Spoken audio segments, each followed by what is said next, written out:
आप सभी, मैं आशा करती हूँ सभी लोग स्वस्थ और प्रसन्न होंगे। आज हम हमारा पाठ विशेषण को पढ़ेंगे और समझेंगे। तो आइए इसे शुरू करते हैं। ये है हमारा पाठ 10। विशेषण का अर्थ है किसी की विशेषता बताना। वे विशेषण कहलाते हैं। किसी के गुण, अवगुण आदि का ज्ञान हमें विशेषण के माध्यम से होता है। विशेषता, विशेषण का अर्थ है विशेषता। रंग, दोष, आकार, गुण, आकार, संख्या आदि किससे पता चलता है? विशेषण से। उसकी गाय सफेद है, गाय का सफेद होना उसकी विशेषता है। सड़क पर बूढ़ा आदमी जा रहा है, आदमी का बूढ़ा होना उसकी विशेषता बता रहा है। मैदान में 4 लड़के खेल रहे हैं, लड़कों का 4 होना उनकी विशेषता है। मुझे थोड़ा दूध दे दो, दूध की मात्रा है थोड़ा। हमारा भाई ईमानदार है, तो ईमानदारी उसका गुण बता रहा है। यानी ये कहा जा सकता है कि जो शब्द संज्ञा या सर्वनाम की विशेषताओं को बताते हैं वे विशेषण कहलाते हैं। अब है विशेष्य। जिन शब्दों की विशेषता बताई जाती है उन्हें विशेष्य कहा जाता है, या जिन शब्दों की विशेषता बताए। यहाँ पर कुछ वाक्य दिए हुए हैं, इनमें विशेषण और विशेष्य अलग अलग हैं। विशेषण है सफेद और विशेष्य है गाय, क्योंकि गाय की विशेषता बताई गई है सफेद होना, तो विशेषण क्या हो गया इसका? गाय का सफेद होना, और गाय विशेष्य है। बूढ़ा आदमी, आदमी विशेष्य और बूढ़ा विशेषण है। 4 विशेषण, लड़के विशेष्य है। थोड़ा विशेषण और दूध विशेष्य है। ईमानदार विशेषण है और भाई विशेष्य है। विशेषण के भेद, विशेषण के 5 भेद होते हैं: गुणवाचक, परिमाणवाचक, संख्यावाचक, सार्वमानिक और व्यक्तिवाचक, यानी 5 भेद इसके होते हैं। पहला, गुणवाचक विशेषण। जो विशेषण संज्ञा के गुण, दोष, आकार, रंग, दशा और काल का बोध कराते हैं उन्हें गुणवाचक विशेषण कहा जाता है।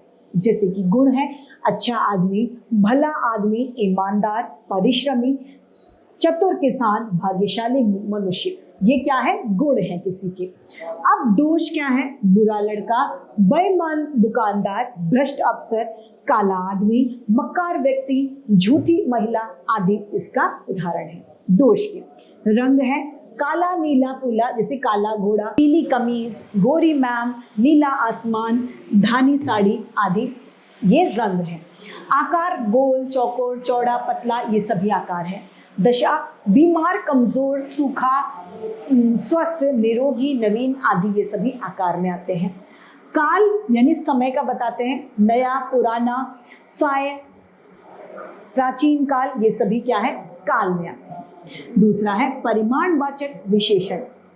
जो विशेषण किसी वस्तु की मात्रा, नाप तोल आदि को बताते हैं उसे परिमाणवाचक विशेषण कहा जाता है। जैसे कि गाय को थोड़ा पानी पिला दो, बाल्टी में 10 लीटर दूध है, यानी यहाँ पर क्या है? मात्रा बताई जाती है। परिमाणवाचक विशेषण के 2 भेद होते हैं, निश्चित और अनिश्चित। निश्चित परिमाणवाचक में यहाँ पर निश्चितता पता चलती है, जैसे 1 लीटर दूध, 5 मीटर कपड़ा, 10 किलो सब्जी, 5 किलो आटा आदि यहाँ पर निश्चितता होती है। और अनिश्चयवाचक परिणाम में अनिश्चितताएं होती है, यानी कुछ फिक्स नहीं होता है। थोड़ा दूध, थोड़े अनाज, थोड़ा कपड़ा आदि इसके उदाहरण है। थोड़े में हो सकता है शायद 1 किलो हो, थोड़े कपड़े में हो सकता है 1 मीटर हो, आधा मीटर हो, 1.25 मीटर हो, यानी यहाँ पर अनिश्चितताएं पता चलती हैं। तीसरा है संख्यावाचक विशेषण। जो विशेषण संज्ञा या सर्वनाम की संख्या यानी गिनती को बताते हैं वे संख्यावाचक विशेषण कहलाते हैं। जैसे कि 3 पक्षी, 5 टोकरी, 10 फल या 10 सेब आदि इसके उदाहरण हैं। संख्यावाचक विशेषण के भी 2 उपभेद होते हैं। पहला निश्चित संख्यावाचक और दूसरा अनिश्चित संख्यावाचक। निश्चित संख्यावाचक विशेषण में ये विशेषण प्राणी, वस्तुओं की निश्चित संख्या का बोध कराता है। जैसे कि पूर्णांक 1 से 100 तक आदि। अपूर्णांक यानी आधा, पौन, डेढ़, ये सब कुछ इसमें आते हैं। क्रमवाची में पहला, दूसरा, 10वां, 7वां आदि इसमें सम्मिलित हैं। गुणक या अवृत्तवाचक यानी 2 गुना, 3 गुना, 4 गुना, 5 गुना, 10 गुना आदि इसमें सम्मिलित हैं। समुदायवाचक 2, 3, 4 आदि। प्रत्येकवाचक यानी हर, आदि, प्रत्येक।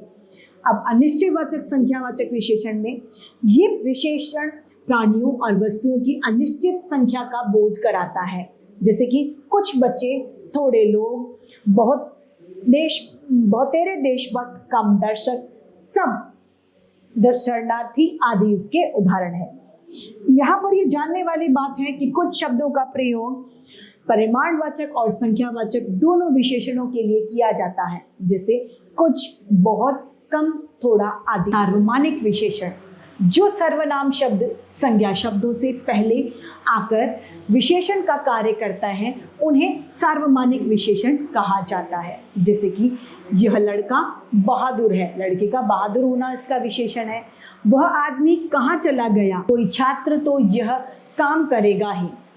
इन वाक्यों में यह, वह, कोई, यह आदि इसके उदाहरण हैं। व्यक्तिवाचक विशेषण जो विशेषण व्यक्तिवाचक संज्ञा से बनाए जाते हैं उन्हें व्यक्तिवाचक विशेषण कहा जाता है।